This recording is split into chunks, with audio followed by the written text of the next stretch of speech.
अस्सलाम वालेकुम रहमतुल्लाहि व बरकातुहू। आप देख रहे हैं टॉप 10 विद GNM और मैं हूं गुलाम नबी मदनी। दुनिया भर से आज की 10 बड़ी और इंतहाई अहम खबरें जिन पर आज हम बात कर रहे हैं। नाज़रीन किराम, आज 30 मई 2020 है और आज दिन है हफ्ते का। खबरों का सिलसिला शुरू कर लेते हैं। जो आज की पहली बड़ी खबर है ये पाकिस्तान, भारत और चीन के मबैन जो तनाज़ा जारी है उस हवाले से है। आप जानते हैं पाकिस्तान के खिलाफ भारत मुकम्मल तौर पर फ्लॉप हो चुका है। पाकिस्तान के खिलाफ नाकाम जारियत की प्लानिंग की जो साजिशें हैं पाकिस्तान ने उन्हें तबाह किए हैं। पाकिस्तान ने भारत के तमाम हरबों को नाकाम किया है। पिछले 4 रोज़ के अंदर पाकिस्तान ने भारत के 2 जासूस क्वाडकॉप्टर को तबाह किया है जो पाकिस्तान की सरहदी हुदूद की खिलाफ वर्जियां कर रहे थे। इतलात सामने आ रही हैं, रिपोर्टें सामने आ रही हैं कि भारत की जो पिटाई की जा रही है चीन की जानिब से, भारतीय इलाकों पर जो चीन का कब्जा हुआ है, दुनिया भर के अंदर भारत को सुबकी का सामना करना पड़ रहा है। और भारत के अपने ही सियासतदान जो कांग्रेस के अपोजिशन के लोग हैं वो मोदी सरकार से पूछ रहे हैं कि सरहद पर चल क्या रहा है और भारत की फौजों की जो पिटाई हो रही है तो हकायक को क्यों छुपाया जा रहा है। मोदी सरकार अभी तक अपनी आवाम को हकायक नहीं बता रही है, लेकिन खुफिया इतलात और रिपोर्ट सामने आ रही हैं कि चीन के साथ भारत का जो झगड़ा चल रहा है जिसमें भारतीय फौजों को नुकसान उठाना पड़ रहा है, इस हजीमत को छुपाने के लिए भारत पाकिस्तान के खिलाफ नाकाम हमले की कोशिश कर रहा है जिसे पाकिस्तान ने तबाह किया है, इस प्लान को बर्बाद किया है। यही वजह है जो जासूस तैयारे हैं, क्वाडकॉप्टर्स हैं, उनका पाकिस्तान की सरहदों में भेजने का मकसद यह था कि ऐसी जगहों पर भारत हमला करे जहां पर पाकिस्तान की फौज ना हो। लेकिन सरहदों पर पाकिस्तान की फौज अलर्ट है और किसी भी मुमकिन हमले की सूरत में भारत को भरपूर जवाब दिया जा सकता है। तो ये भारत की बर्बादी है और ये भारत की साजिशें हैं। अगर देखा जाए तो इस वक्त पाकिस्तान के अंदर और दुनिया के बहुत से ममालिक के अंदर जो टड्डियां हैं जो खेतों को तबाह करती हैं उनके हमले हो रहे हैं, लेकिन भारतीय मीडिया पर जो टड्डी दिल का हमला है इसको पाकिस्तान के जासूस या पाकिस्तान के जानिब से छोड़े हुए दहशतगर्दों का ताना दिया जा रहा है, जिस पर भारतीय मीडिया को भी दुनिया भर के अंदर उनका मजाक उड़ाया जा रहा है कि किस तरह से पहले कबूतरों को जासूस करार दिया गया और अब जो टड्डियां हैं जो एक तरह से हशरातुल अर्ज हैं उनको पाकिस्तान का जासूस करार दिया जा रहा है। भारत की मोदी सरकार मुकम्मल तौर पर फ्लॉप हो चुकी है पाकिस्तान के खिलाफ और आइंदा भी भारत को चीन और पाकिस्तान मिलकर इसी तरह से सरप्राइज देते रहेंगे। आगे बढ़ लेते हैं नाज़रीन, जो आज की दूसरी बड़ी खबर है यह मकबूजा कश्मीर से है। मकबूजा कश्मीर के अंदर आज फिर भारतीय बर्बरियत जारी रही। जिला कुलगाम के अंदर 2 कश्मीरी नौजवानों को सर्च ऑपरेशन के नाम पर गोलियां मारकर शहीद कर दिया गया। मुसलसल 10 माह से कर्फ्यू है, कश्मीरियों का कत्ले आम जारी है, लेकिन दूसरी जानिब मोदी की हिंदू दहशतगर्द हुकूमत कश्मीर के अंदर हिंदू बस्तियां बसाने, इसराइल तर्ज की जो साजिशें हैं उनको आगे बढ़ाने में कोशा है। इतलात सामने आ रही हैं कि पहली मर्तबा भारतीय फौज ने मकबूजा कश्मीर के बारामूला के इलाके के अंदर 129 कनाल जमीन खरीदने का ऐलान किया है जो वहां के सरकारी इदारों से बाकायदा मंजूरी ली गई है और पहली मर्तबा भारतीय फौज मकबूजा कश्मीर की जमीन को खरीद कर उसकी मालिक बनने जा रही है। 5 अगस्त 2019 को मोदी दहशतगर्द हुकूमत ने कश्मीर का स्टेटस खत्म किया था, जिसके बाद हिंदुओं को कश्मीर की जमीन खरीदने, कश्मीर में घर बसाने और इसी तरह से कश्मीरियों जैसा वहां पर हुकूक हासिल करने का मौका दिया गया था। और अब इतलात सामने आ रही हैं कि हिंदुओं के मंदिर भी तामीर कर दिए गए हैं और इसी तरह से भारतीय फौज जो जमीनें खरीद रही है वहां पर बड़े पैमाने पर फौजी कैंप और भारत के जो फौज के लोग हैं उनके घर बसाकर दिए जाएंगे। नाज़रीन किराम, मकबूजा कश्मीर के अंदर कश्मीरियों को अक़लियत में बदलने का जो मंसूबा है इसे नाकाम बनाना होगा। इसके लिए पाकिस्तान के पास अच्छा और सुनहरा मौका है कि चीन के साथ मिलकर भारत को सबक सिखाया जाए और जो प्लान है कश्मीर के अंदर उनको सबताज या उनको बर्बाद कर दिया जाए। आगे बढ़ लेते हैं नाज़रीन किराम, जो आज की तीसरी बड़ी खबर है यह भी भारत के मकबूजा कश्मीर के अंदर जो एक ड्रामा रचाया गया था 2019 के अंदर 14 फरवरी 2019 को पुलवामा हमला हुआ था जिसमें भारतीय फौज के 40 के करीब फौजी वासिले जहन्नम हुए थे और 40 से ज़ायद जख्मी बताए गए थे। इस हमले का इल्ज़ाम पाकिस्तान पर लगाया गया और जिस शख्स को, जिस कश्मीरी नौजवान को इसमें मुलव्वस करार दिया गया उसका नाम आदिल डार था। अब नाज़रीन नाज़रीन किराम, भारत के हिंदुस्तान टाइम्स और दीगर मीडिया पर खबरें शाये हुई हैं, रिपोर्टें छपी हैं कि पुलवामा हमला एक ड्रामा था और इसमें जो मवाद या बारूदी धमाका खेज मवाद इस्तेमाल हुआ वो भारत ही से लिया गया था और आदिल डार जिसको मुबैना तौर पर पुलवामा हमले का जिम्मेदार करार दिया गया था वो तो 2017 के अंदर भारतीय फौजों ने कश्मीर से उसे गिरफ्तार किया था, उसके 2 साथियों को शहीद भी किया था। तो नाज़रीन किराम, जो शख्स भारत के कब्जे में हो तो वो कैसे हमला कर सकता है पुलवामा का? तो भारत के अपने ही लोगों ने भारत की मोदी दहशतगर्द हुकूमत को बेनकाब किया है कि किस तरह से दुनिया के सामने झूठ बोला जाता है। पाकिस्तान पर मुंबई हमलों का इल्ज़ाम लगाया गया, पठानकोट के वाक़यात का इल्ज़ाम पाकिस्तान पर धरा गया और अब नाज़रीन किराम मकबूजा कश्मीर के अंदर पुलवामा का हमला करवा के मोदी ने पाकिस्तान के खिलाफ नाकाम जारियत की कोशिश की थी 2019 के अंदर 27 फरवरी को, जिसका पाकिस्तान ने भरपूर जवाब भी दिया था। तो इससे आप समझ सकते हैं भारत के लोग जो वहां पर हमें सुनते हैं या भारत की आवाम वो देख सकती है कि किस तरह से मोदी दहशतगर्द अपने ही लोगों को, अपने ही फौज के लोगों को मरवा कर इल्जाम पाकिस्तान पर लगाता है। हदफ क्या है कि सियासी तौर पर मोदी को इख्तिदार में रखा जाए और उनकी जमात हुकूमत करती रहे। तो पुलवामा हमला बेनकाब हुआ है और पाकिस्तान इसमें जीता है और आइंदा भी जीत पाकिस्तान की होगी और भारत को हजीमत का इसी तरह से सामना करना पड़ता रहेगा। आगे बढ़ लेते हैं नाज़रीन किराम, जो आज की चौथी बड़ी खबर है ये अफगानिस्तान से है। इतलात सामने आ रही हैं कि आज अफगानिस्तान के अंदर काबुल इंतजामिया के 70 से ज़ायद एहलकारों ने, फौज के एहलकारों ने तालिबान की इमारत इस्लामिया के सामने सरेंडर किया है।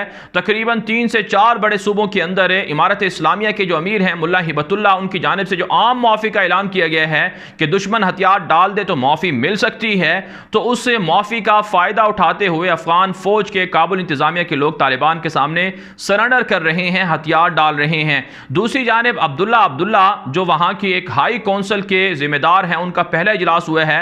इंट्रा अफगान मुज़ाकरात, बैनुल अफ़गान मुज़ाकरात के हवाले से अफगानिस्तान के कठपुतली हुक्मरान कोशिश हैं कि तालिबान उनके साथ डील कर लें, लेकिन तालिबान का कहना है कि जब तक कि कैदियों की रिहाई मुकम्मल नहीं होगी तब तक बैनुल अफ़गान मुज़ाकरात शुरू नहीं होंगे और बैनुल अफ़गान मुज़ाकरात में अफगानिस्तान के नए सियासी निज़ाम पर गौर और फिक्र किया जाएगा।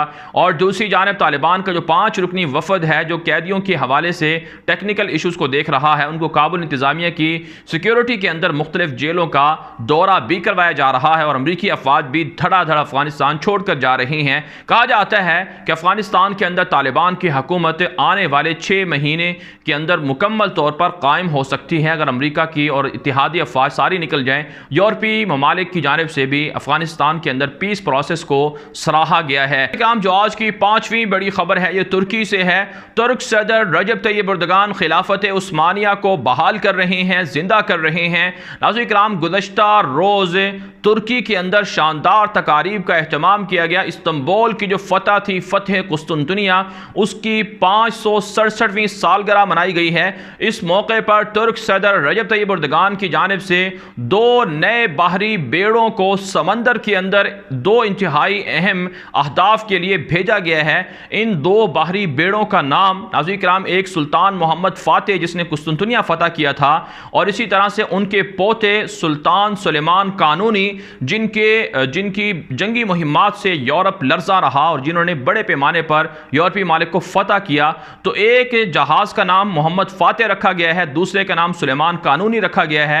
इन 2 जहाज़ों को तुर्की ने हदफ दिया है कि वो लीबिया के साथ जो एग्रीमेंट हुआ था बहरे मुतवस्सत के अंदर, बहरे रूम के अंदर जो पेट्रोल और गैस के ज़खायर हैं उनकी तलाश करेंगे और तुर्की समंदरों के अंदर अपनी ताकत को इसलिए बढ़ा रहा है ताकि वहाँ पर गैस और पेट्रोल पर जो इसराइल कब्ज़ा कर रहा है, यूरोपीय मालिक कब्ज़ा कर रहे हैं, उनसे वो कब्ज़ा छुड़ाया जाए और लीबिया के साथ मिलकर तुर्की अब समंदर के अंदर से पेट्रोल और गैस निकालेगा, जिस पर यूरोप को, इसराइल को शदीद तशवीश लाहिक है।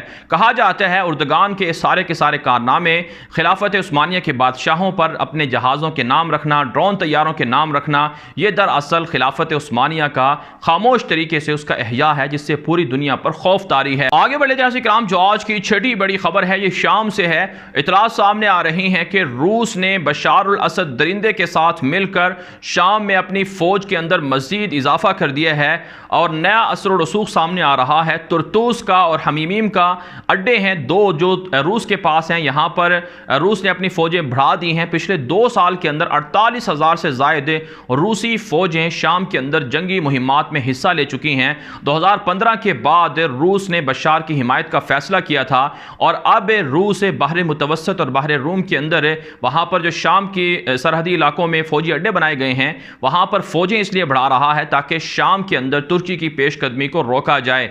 आप जानते हैं 2011 से शाम के अंदर निहत्ते शामी मुसलमानों का कत्लेआम जारी है। बशार और असद दरिंदे की हिमायत के लिए रूस के फ़ौजी और इसी तरह से ईरान की मिलिशियाएँ और जंगजू हिमायत कर रहे हैं, जिससे वहाँ के मुसलमानों को शदीद नुकसान हो रहा है। लेकिन तुर्की की पोजीशन बहुत मजबूत है, वो रूस की पेशकदमी को रोकने के लिए अपनी फ़ौजें शाम के अंदर उतार चुका है। आगे बढ़ लेते हैं नाज़रीन, जो आज की 7वीं बड़ी खबर है ये भी शाम से है।